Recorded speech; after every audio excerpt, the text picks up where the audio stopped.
Good morning, sunshines, and welcome to another video. So today I was trying something new here.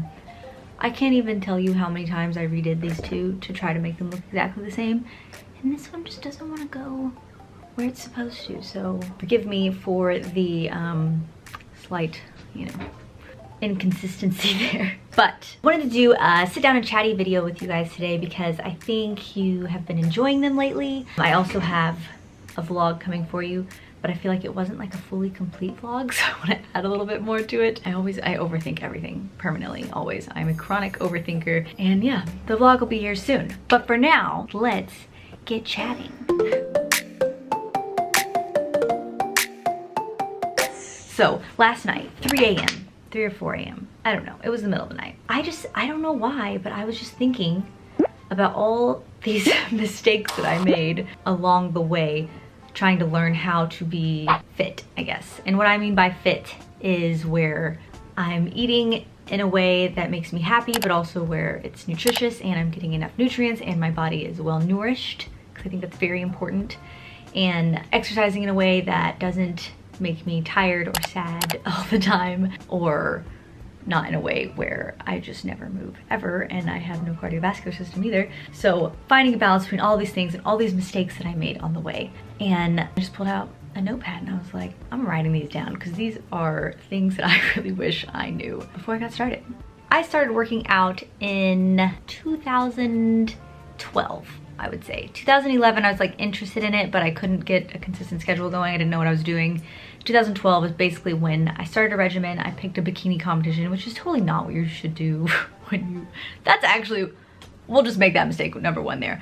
Don't try to do some sort of physique, fitness, muscle building competition before you've even like properly begun a start in the gym, because it's such a bad way to start everything off. Because if you do it in a way to where you bring your body fat down very, very low and you're going out there on stage and let's say you do really well in that competition, like it's all downhill from there. Like you can try to gain muscle and look better and build a better physique, but at the end of the day, like you already hit your leanness and you can't maintain it and be happy, in my opinion. And it's just like this awkward battle you're gonna have internally with yourself, because I gained all my weight, a lot of weight back right after that first competition. I actually got my breast augmentation right after my first competition in 2012, and it was a bit of a roller coaster after that. And I wish that I had kind of like gotten a fitness routine down and done all that stuff and enjoyed it and built muscle and gotten my balance down before I had tried to do something like that. But again, I don't really think fitness competitions are for everyone, but that's just my opinion now because I've been through it. So I guess you can kind of figure that out for yourself, whatever you're comfortable with. I don't like to tell people what to do. I'm like, you know what? You do you, girl. If you want to do it, go for it, but don't hurt yourself or anyone else. Next point.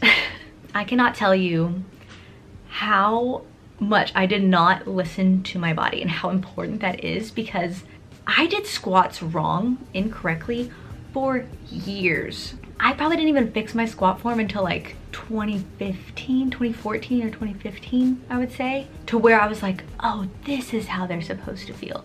And not to say that they're they're not they are ineffective when you don't do them properly, but the way I was doing it improperly is that I didn't spread my knees properly, and I always had knee aches. And because of that, I always have knee aches now. And I used to lock my legs on the leg press, and I know why I have the aches and pains now, and it's because I didn't listen to my body then. So if you're aching in weird places and it feels wrong, then it probably is.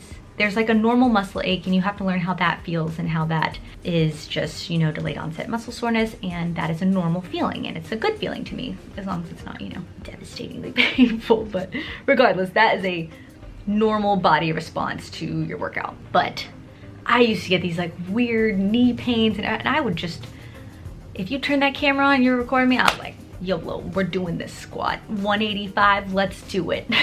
And I think now I have to be more cautious with my workouts because I don't recover as quickly. I hate to say it, but age does kind of matter. As you get older, your muscle doesn't bounce back as fast, I've noticed. I mean, maybe it's just me, I don't know. But I've found that things have gotten more difficult. My knees are more achy, my back hurts more often. I hate saying stuff like that, it makes me sound ancient, but it's true. And I think if I hadn't made those mistakes, I wouldn't have as many little kind of tweaks and issues that I have now. So listen to your body. It's really very, very important. I wish I did that. Oh, I wish I did proper squat form before I tried to do heavy squats. Oh, for years, guys, you don't understand. Years. Another random thing that I thought about looking at someone's, I don't know if it was their story or someone's experience. Most fitness people will say you need to be hydrated, obviously. Very good tip. I have learned that hydration literally affects almost every part of your body. Like, I feel weak when I'm dehydrated. My head hurts when I'm dehydrated. I feel just, everything feels off. My digestion's off. Like, everything feels wrong when I'm dehydrated. However, different people need different amounts of water, and I don't care what you say, I firmly stand by that, because some people out here drinking 2 gallons of water and feeling great, and props to them, you know what I'm saying? But if I drink that much water, I am so uncomfortable. I am peeing so often. I can't sit in a car, and it's the worst feeling to me is just like when you're stuck in a car or in traffic and you know there's no bathroom anywhere possible and you have to pee so bad and you have to hold it for like an hour, and it's the worst feeling in the world. So I don't drink 2 gallons of water by any means. I personally think about 3 to 4 liters is good, which is a full gallon-ish, I think. Don't quote me on that. I'm very sorry. I don't know my translations off the top of my head, but I would say about 3 liters is what I drink. And if it's a really sweaty day, if I've been more, you know, in the heat or out doing things and like sweating, then I would drink a little more, obviously, to make up for that. But hydration is very important, but you also don't need 2 gallons of water. When people always push that idea down your throats, I'm like, no. When I first started working out, I would have these fitness inspirations, you know, like everyone does. And they would just be these long, lean, I feel like big booties weren't really like a trend then. I never really worked my butt when I was first starting.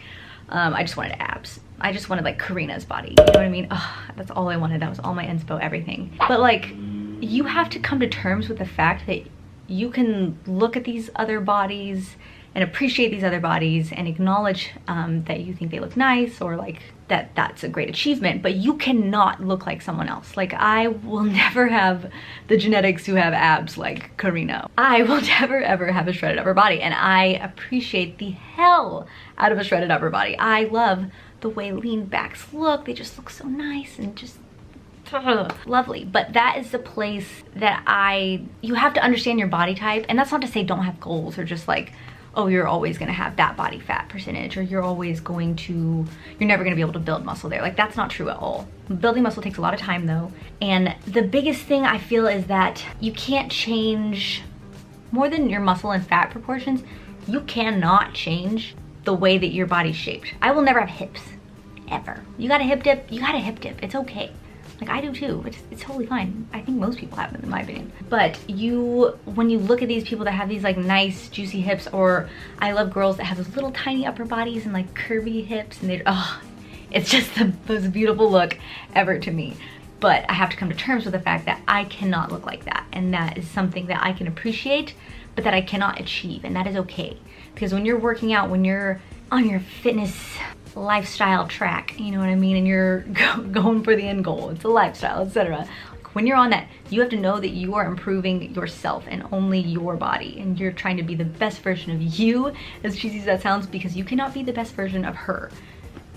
That is what you have to do, and that is all you can focus on, because it is just, I used to get so down on myself because I was like, I just knew I would never achieve these certain looks that I liked so much, and it's really hard. Yeah, that's something I kind of wish I knew a lot earlier. I wish I understood the fact that you can't, just because someone's your inspo doesn't mean that you can exactly look like that body. You have to be a better version of your body, and that's the only thing you can be. Also, in regards to only being the best version of yourself, when you are figuring out your lifestyle and how to best find what works for you, etc., that is exactly what it is.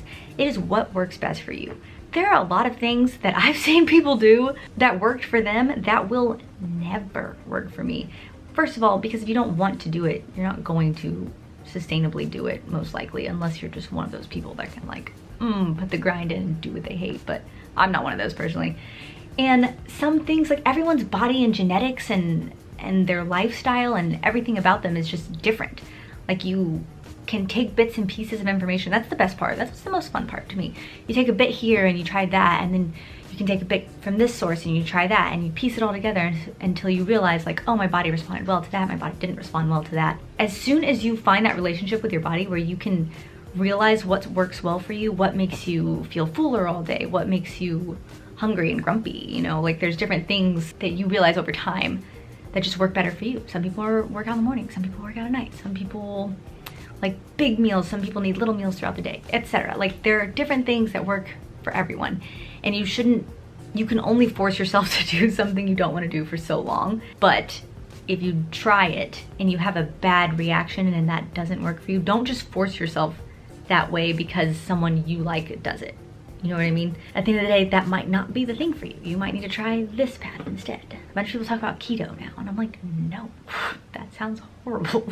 That's just me. I love carbs. I'm sure it might be effective for things, but I just personally am not interested in that right now. So yeah, I think it's really important that you don't just keep trying to copy other people's things and methods, because, I mean, trying them out obviously is totally fine. Just don't force yourself to do things because they may not even work for you.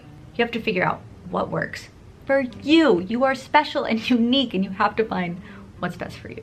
My last tip's like a little tip. This is just something that I feel I see a lot in the fitness industry, and I'm just like, I don't really need that. But supplements are totally not necessary at all. You don't have to take any. You can take absolutely zero and still make progress and do really well. I've used them here and there, and I still do, and I think they can be very useful when implemented, but you don't have to take supplements. Like, I don't take a fat burner. I used to for the caffeine kick, but it was literally like an energy drink for me. And now I like energy drinks, and you're allowed to like different things and try different things and to develop over time, and it's not this like huge pressure, and there's not just one right way, and there's just so much about it that I love, and I love that it's constantly evolving and changing, and I love that it's awkwardly cliche a journey, you know, with you and your body, literally. And I think that it's a beautiful thing, and I think that it can make you really love yourself and your strength and the good things about you, and you have to really focus on those to get through it. But I feel that I'm at a really good, happy, healthy, nice point with my body right now. And I mean, there's always things I want to try differently or improve or be better at. I always want to be more flexible and be stronger and be everything. So there's always like a little something that you can do, and it's a never-ending kind of process. And that's kind of what makes it fun, I think. I don't know, what do you think? So that's gonna go ahead and conclude these fit tips with me for now. If you have any more that you can think of, throw them down below, because I love reading y'all's ideas and comments. I really do. Like, I write down so many things when I'm going through the comments. I'm like, oh, that's a good idea. Or I'll write down things that I did incorrectly in the video and things that I can improve on. Like, I'll read them if you put them down there. Let me know what you think. Yeah, and that's all for me. I love you guys so much, and I'm just excited and happy and grateful for you. So thank you so much, and I will see you in the next video. That's all for now. Bye.